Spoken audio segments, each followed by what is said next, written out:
अध्याय 6। नए प्रश्न, नए विचार। अनघा निकली सैर पर। अनघा आज पहली बार अपने विद्यालय की ओर से सैर पर जा रही थी।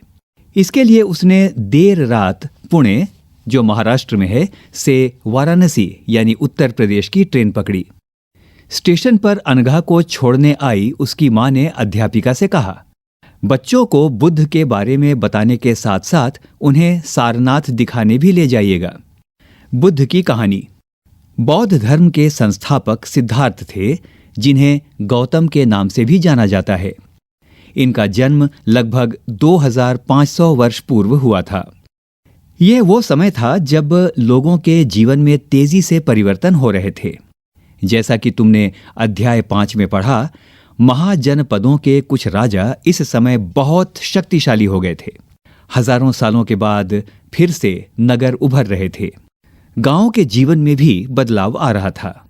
इसे समझने के लिए अध्याय 9 देखो। बहुत से विचारक इन परिवर्तनों को समझने का प्रयास कर रहे थे। वे जीवन के सच्चे अर्थ को भी जानना चाह रहे थे। बुद्ध क्षत्रिय थे तथा शाक्य नामक एक छोटे से गण से संबंधित थे। युवावस्था में ही ज्ञान की खोज में उन्होंने घर के सुखों को छोड़ दिया। अनेक वर्षों तक वे भ्रमण करते रहे तथा अन्य विचारकों से मिलकर चर्चा करते रहे। अंततः ज्ञान प्राप्ति के लिए उन्होंने स्वयं ही रास्ता ढूंढने का निश्चय किया। इसके लिए उन्होंने बोध गया, बिहार में एक पीपल के नीचे कई दिनों तक तपस्या की। अंततः उन्हें ज्ञान प्राप्त हुआ। इसके बाद से वे बुद्ध के रूप में जाने गए। यहाँ से वे वाराणसी के निकट स्थित सारनाथ गए, जहाँ उन्होंने पहली बार उपदेश दिया। कुशीनारा में मृत्यु से पहले का शेष जीवन उन्होंने पैदल ही एक स्थान से दूसरे स्थान की यात्रा करने और लोगों को शिक्षा देने में व्यतीत किया। पृष्ठ संख्या 58। इस पृष्ठ पर एक चित्र दिया गया है जो सारनाथ स्तूप का है। इस इमारत को स्तूप के नाम से जाना जाता है। यहीं पर बुद्ध ने अपना सर्वप्रथम उपदेश दिया था। इसी घटना की स्मृति में यहाँ स्तूप का निर्माण किया गया। अध्याय 11 में तुम इन स्तूपों के बारे में और अधिक पढ़ोगे। आइए अब पाठ में चलें। बुद्ध ने शिक्षा दी कि यह जीवन कष्टों और दुखों से भरा हुआ है, और ऐसा हमारी इच्छा और लालसाओं, जो हमेशा पूरी नहीं हो सकती, के कारण होता है। कभी कभी हम जो चाहते हैं वह प्राप्त कर लेने के बाद भी संतुष्ट नहीं होते हैं एवं और अधिक अथवा अन्य वस्तुओं को पाने की इच्छा करने लगते हैं। बुद्ध ने इस लिप्सा को अण्हा या तृष्णा कहा है। बुद्ध ने शिक्षा दी कि आत्म संयम अपनाकर हम ऐसी लालसा से मुक्ति पा सकते हैं। उन्होंने लोगों को दयालु होने तथा मनुष्यों के साथ साथ जानवरों के जीवन का भी आदर करने की शिक्षा दी। वे मानते थे कि हमारे कर्मों के परिणाम, चाहे वे अच्छे हों या बुरे, हमारे वर्तमान जीवन के साथ साथ बाद के जीवन को भी प्रभावित करते हैं। बुद्ध ने अपनी शिक्षा सामान्य लोगों की भाषा प्राकृत में दी। इससे सामान्य लोग भी उनके संदेश को समझ सके। अब तुम्हारे लिए कुछ करने को, जरा सोचो, वेदों की रचना के लिए किस भाषा का प्रयोग हुआ था। अब पाठ में चलें। बुद्ध ने कहा कि लोग किसी शिक्षा को केवल इसलिए नहीं स्वीकार करें कि यह उनका उपदेश है, बल्कि वे उसे अपने विवेक से मापें। आओ देखो उन्होंने ऐसा किस प्रकार किया। पृष्ठ संख्या 59। किसा गौतमी की कहानी। यह बुद्ध के विषय में एक प्रसिद्ध कहानी है। एक समय की बात है, किसा गौतमी नामक एक स्त्री का पुत्र मर गया। इस बात से वह इतनी दुखी हुई कि वह अपने बच्चे को गोद में लिए नगर की सड़कों पर घूम घूम कर लोगों से प्रार्थना करने लगी कि कोई उसके पुत्र को जीवित कर दे।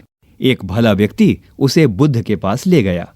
बुद्ध ने कहा, मुझे एक मुट्ठी सरसों के बीज लाकर दो, मैं तुम्हारे पुत्र को जीवित कर दूंगा।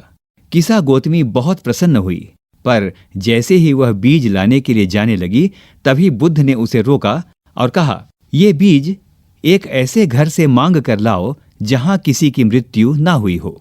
किसा गौतमी एक दरवाजे से दूसरे दरवाजे गई, लेकिन वह जहां भी गई उसने पाया कि हर घर में किसी ना किसी के पिता, माता, बहन, भाई, पति, पत्नी, बच्चे, चाचा चाची, दादा या दादी की मृत्यु हुई थी। जरा सोचो, बुद्ध दुखी मां को क्या शिक्षा देने का प्रयास कर रहे थे? इस पृष्ठ पर दाहिनी ओर एक बॉक्स है जिसमें भारतीय दर्शन की 6 पद्धति का वर्णन किया गया है, जिसे षड दर्शन भी कहते हैं। आइए सुने। सदियों से भारत द्वारा सत्य की बौद्धिक खोज का प्रतिनिधित्व दर्शन की 6 शाखाओं ने किया।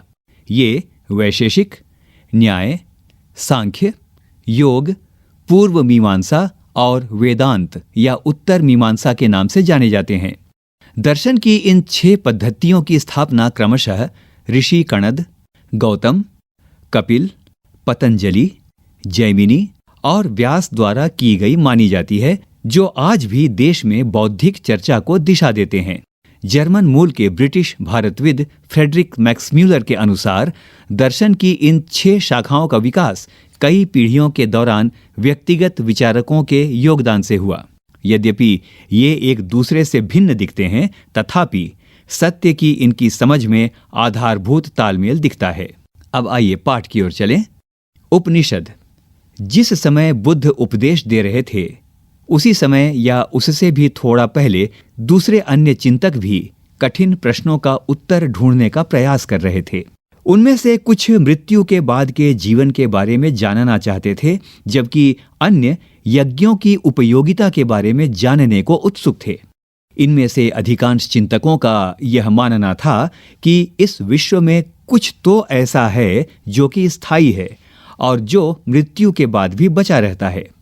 उन्होंने इसका वर्णन आत्मा तथा ब्रह्म अथवा सार्वभौम आत्मा के रूप में किया है।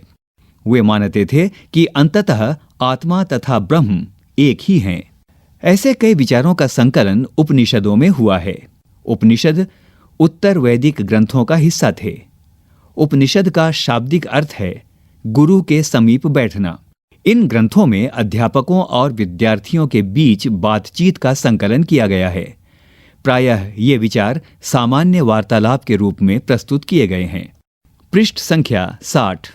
बुद्धिमान भिखारी। यह वार्तालाप छांदोग्य उपनिषद नामक प्रसिद्ध उपनिषद की एक कहानी पर आधारित है। शौनक व अभिप्रतारिण नामक 2 ऋषि सार्वभौम आत्मा की उपासना करते थे। एक बार ज्यों ही वे भोजन करने के लिए बैठे, एक भिखारी आया और भोजन मांगने लगा। शौनक ने कहा, हम तुम्हें कुछ नहीं दे सकते। भिखारी ने पूछा, विद्वज्जन, आप किसकी उपासना करते हैं? अभिप्रतारिण ने उत्तर दिया, सार्वभौम आत्मा की। ओह, भिखारी ने कहा, इसका मतलब आप यह जानते हैं कि यह सार्वभौम आत्मा संपूर्ण विश्व में विद्यमान है। ऋषियों ने कहा, हाँ हाँ, हम यह जानते हैं। भिखारी ने फिर पूछा, अगर यह सार्वभौम आत्मा संपूर्ण विश्व में विद्यमान है, तो यह मेरे अंदर भी विद्यमान है। मैं कौन हूं? मैं इस विश्व का एक भाग ही तो हूं। तुम सत्य बोलते हो युवा ब्राह्मण। इसीलिए हे ऋषियों, मुझे भोजन न देकर आप उस सार्वभौम आत्मा को भोजन देने से मना कर रहे हैं। भिखारी की बात की सच्चाई जानकर ऋषियों ने उसे भोजन दे दिया। जरा सोचो तो, भिखारी ने भोजन पाने के लिए ऋषियों को किस तरह मनाया। अब पाठ में आगे चलते हैं। इन चर्चाओं में भाग लेने वाले अधिकांशतः पुरुष, ब्राह्मण तथा राजा होते थे। कभी कभी गार्गी जैसी स्त्री विचारकों का भी उल्लेख मिलता है। विद्वता के लिए प्रसिद्ध गार्गी राज दरबारों में होने वाले वाद विवाद में भाग लिया करती थीं। निर्धन व्यक्ति इस तरह के वाद विवाद में बहुत कम ही हिस्सा लेते थे। इस तरह का एक प्रसिद्ध अपवाद सत्यकाम जाबाल का है। सत्यकाम जाबाल का नाम उसकी दासी मां के नाम पर पड़ा। सत्यकाम के मन में सत्य जानने की तीव्र जिज्ञासा उत्पन्न हुई। गौतम नामक एक ब्राह्मण ने उन्हें अपने विद्यार्थी के रूप में स्वीकार किया तथा वह अपने समय के सर्वाधिक प्रसिद्ध विचारकों में से एक बन गए। उपनिषदों के कई विचारों का विकास बाद में प्रसिद्ध विचारक शंकराचार्य के द्वारा किया गया, जिनके बारे में तुम कक्षा 7 में पढ़ोगी। पृष्ठ संख्या 61। इस पृष्ठ पर सबसे पहले एक बॉक्स है और उस बॉक्स में व्याकरणविद पाणिनि के विषय में बताया गया है। आइए सुने। व्याकरणविद पाणिनि। इस युग में कुछ अन्य विद्वान भी खोज कर रहे थे। उन्हीं प्रसिद्ध विद्वानों में एक पाणिनि ने संस्कृत भाषा के व्याकरण की रचना की। उन्होंने स्वरों तथा व्यंजनों को एक विशेष क्रम में रखकर उनके आधार पर सूत्रों की रचना की। ये सूत्र बीज गणित के सूत्रों से काफी मिलते जुलते हैं। इसका प्रयोग कर उन्होंने संस्कृत भाषा के प्रयोगों के नियम लघु सूत्रों के रूप में लिखे, जो लगभग 3000 के करीब हैं। जैन धर्म। इसी युग में लगभग 2500 वर्ष पूर्व जैन धर्म के 24वें तथा अंतिम तीर्थंकर वर्धमान महावीर ने भी अपने विचारों का प्रसार किया। वह वज्जी संघ के लिच्छवी कुल के एक क्षत्रिय राजकुमार थे। इस संघ के विषय में तुमने अध्याय 5 में पढ़ा है। 30 वर्ष की आयु में उन्होंने घर छोड़ दिया और जंगल में रहने लगे। 12 वर्ष तक उन्होंने कठिन एवं एकाकी जीवन व्यतीत किया। इसके बाद उन्हें ज्ञान प्राप्त हुआ। उनकी शिक्षा सरल थी। सत्य जानने की इच्छा रखने वाले प्रत्येक स्त्री व पुरुष को अपना घर छोड़ देना चाहिए। उन्हें अहिंसा के नियमों का कड़ाई से पालन करना चाहिए, अर्थात किसी भी जीव को न तो कष्ट देना चाहिए और न ही उसकी हत्या करनी चाहिए। महावीर का कहना था, सभी जीव जीना चाहते हैं, सभी के लिए जीवन प्रिय हैं। महावीर ने अपनी शिक्षा प्राकृत में दी। यही कारण है कि साधारण जन भी उनके तथा उनके अनुयायियों की शिक्षाओं को समझ सके। देश के अलग अलग हिस्सों में प्राकृत के अलग अलग रूप प्रचलित थे। प्रचलन क्षेत्र के आधार पर ही उनके अलग अलग नाम थे। जैसे मगध में बोली जाने वाली प्राकृत मागधी कहलाती थी, जिसे आज मगधी कहते हैं। जैन नाम से जाने गए महावीर के अनुयायियों को भोजन के लिए भिक्षा मांगकर सादा जीवन बिताना होता था। उन्हें पूरी तरह से ईमानदार होना पड़ता था तथा चोरी न करने की उन्हें सख्त हिदायत थी। उन्हें ब्रह्मचर्य का पालन करना होता था।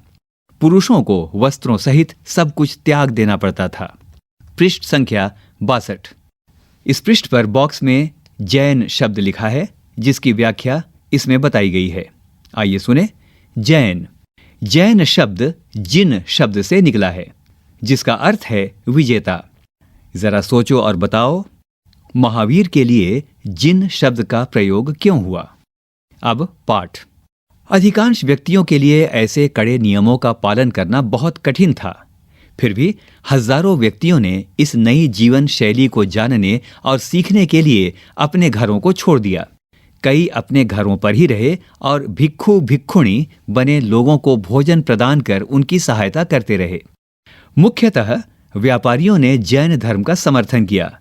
किसानों के लिए इन नियमों का पालन अत्यंत कठिन था, क्योंकि फसल की रक्षा के लिए उन्हें कीड़े मकोड़ों को मारना पड़ता था।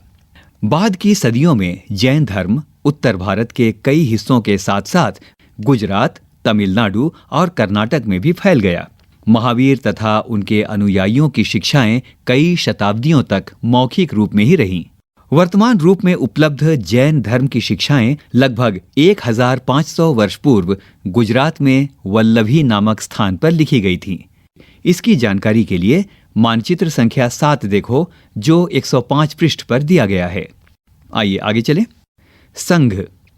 महावीर तथा बुद्ध दोनों का ही मानना था कि घर का त्याग करने पर ही सच्चे ज्ञान की प्राप्ति हो सकती है। ऐसे लोगों के लिए उन्होंने संघ नामक संगठन बनाया, जहां घर का त्याग करने वाले लोग एक साथ रह सकें। संघ में रहने वाले बौद्ध भिक्षुओं के लिए बनाए गए नियम विनय पिटक नामक ग्रंथ में मिलते हैं। विनय पिटक से हमें पता चलता है कि संघ में पुरुषों और स्त्रियों के रहने की अलग अलग व्यवस्था थी। सभी व्यक्ति संघ में प्रवेश ले सकते थे।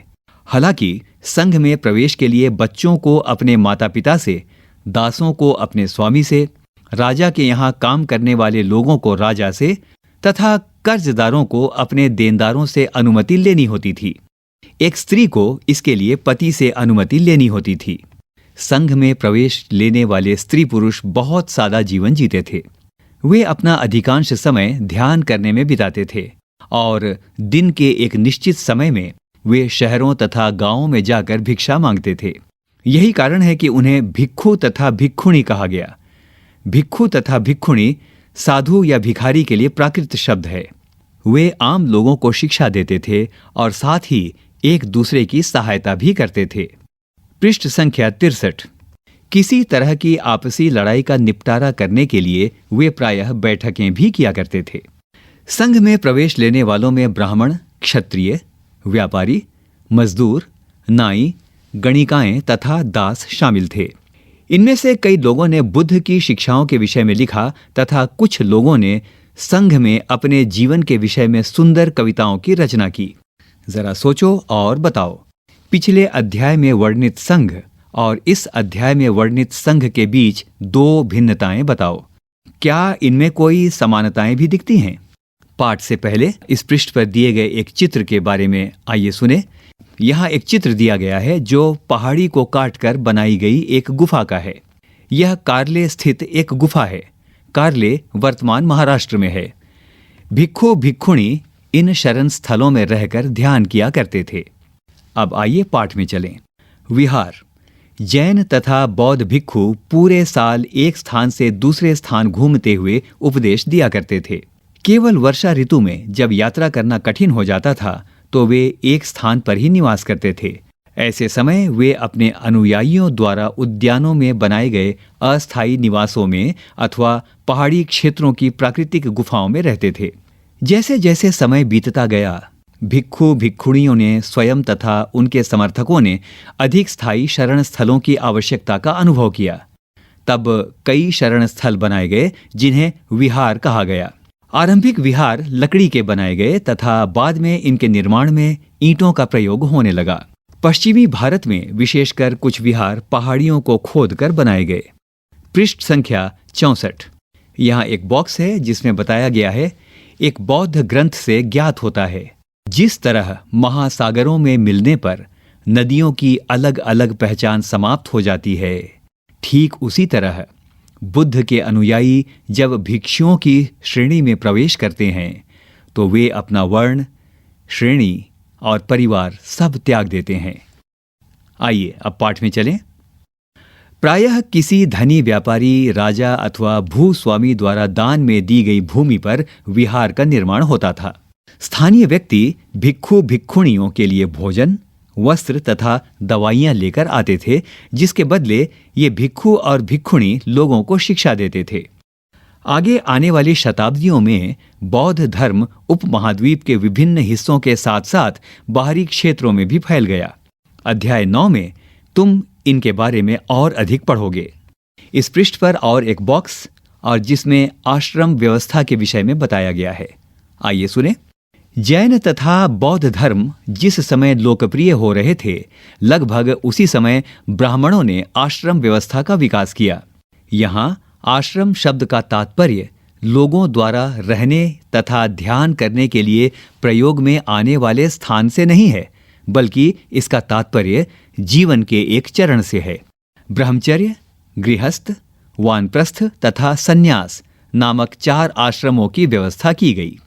ब्रह्मचर्य के अंतर्गत ब्राह्मण, क्षत्रिय तथा वैश्य से यह अपेक्षा की जाती थी कि इस चरण के दौरान वे सादा जीवन बिताकर वेदों का अध्ययन करेंगे। गृहस्थ जीवन के अंतर्गत उन्हें विवाह कर एक गृहस्थ के रूप में रहना होता था। वानप्रस्थ के अंतर्गत उन्हें जंगल में रहकर साधना करनी थी। अंततः उन्हें सब कुछ त्याग कर सन्यासी बन जाना था। आश्रम व्यवस्था ने लोगों को अपने जीवन का कुछ हिस्सा ध्यान में लगाने पर बल दिया। प्रायः स्त्रियों को वेद पढ़ने की अनुमति नहीं थी और उन्हें अपने पतियों द्वारा पालन किए जाने वाले आश्रमों का ही अनुसरण करना होता था। जरा सोचो और बताओ, संघ के जीवन से आश्रमों की यह व्यवस्था किस तरह भिन्न थी? यहाँ किन वर्णों का उल्लेख हुआ है? क्या सभी 4 वर्णों को यह आश्रम व्यवस्था अपनाने की अनुमति थी? पृष्ठ संख्या 65। अन्यत्र। एटलस में ईरान ढूंढो। जरथुस्त्र एक ईरानी पैगंबर थे। उनकी शिक्षाओं का संकलन ज़ेंद अवेस्ता नामक ग्रंथ में मिलता है। ज़ेंद अवेस्ता की भाषा तथा इसमें वर्णित रीति रिवाज वेदों की भाषा और रीति रिवाजों से काफी मिलते जुलते हैं। जरथुस्त्र की मूल शिक्षा का सूत्र है सद्विचार, सद्वचन तथा सद्कार्य। हे ईश्वर, बल, सत्य प्रधानता एवं सद्विचार प्रदान कीजिए, जिनके जरिए हम शांति बना सकें। 1000 से भी अधिक वर्षों तक जरथुस्त्रवाद ईरान का एक प्रमुख धर्म रहा। बाद में कुछ जरथुस्त्रवादी ईरान से आकर गुजरात और महाराष्ट्र के तटीय नगरों में बस गए। ये लोग ही आज के पारसियों के पूर्वज हैं। बॉक्स। अगर आपको यह कहानी पसंद आई हो तो लाइक करिए और इसी तरह की और कहानियों तथा किताबों को सुनने के लिए सब्सक्राइब करें हमारे चैनल को और दबाएं बेल आइकन।